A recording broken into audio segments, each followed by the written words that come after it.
السلام علیکم معزز ناظرین، اگر آپ ہمارے چینل میں نئے ہیں تو ہمارے چینل کو سبسکرائب کر دیں تاکہ ہر نئی آنے والی ویڈیو کا نوٹیفیکیشن آپ کو ملتا رہے۔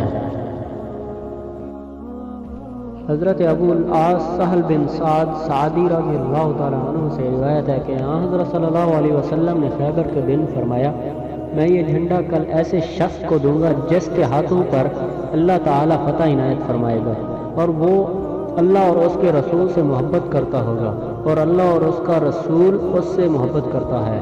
بس لوگوں نے رات اس بحث میں گزاری کہ وہ کون ہوگا جس کو جھنڈا دیا جائے گا، جب صبح کے وقت حضرت صلی اللہ علیہ وسلم کی خدمت میں لوگ حاضر ہوئے تو ان میں سے ہر ایک امیدوار تھا کہ اس کو جھنڈا ملے۔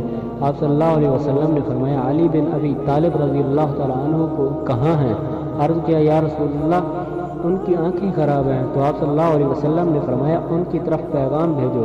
جب ان کو لایا گیا تو آپ صلی اللہ علیہ وسلم نے اپنا لعاب مبارک ان کی آنکھوں پر لگایا اور ان کے لیے دعا فرمائی، چنانچہ ان کی آنکھیں اس قدر درست ہو گئیں یعنی جیسے پہلے تھی، گویا کہ ان کی تکلیف ہی نہ تھی۔ بس آپ صلی اللہ علیہ وسلم نے ان کو جھنڈا عنایت فرمایا۔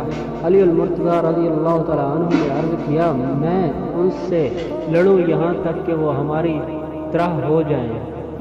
آپ صلی اللہ علیہ وسلم نے فرمایا، تم آرام سے چلتے جاؤ یہاں تک کہ ان کے میدان میں جا اترو، پھر ان کو اسلام کی طرف دعوت دو اور ان کو اللہ تعالیٰ کا وہ حق بتلاؤ جو ان کے ذمہ ہے۔ قسم بخدا، اگر اللہ تعالیٰ تمہارے ذریعے ایک آدمی کو ہدایت دے دے تو وہ تیرے لیے سرخ اونٹوں سے بھی زیادہ بہتر ہے۔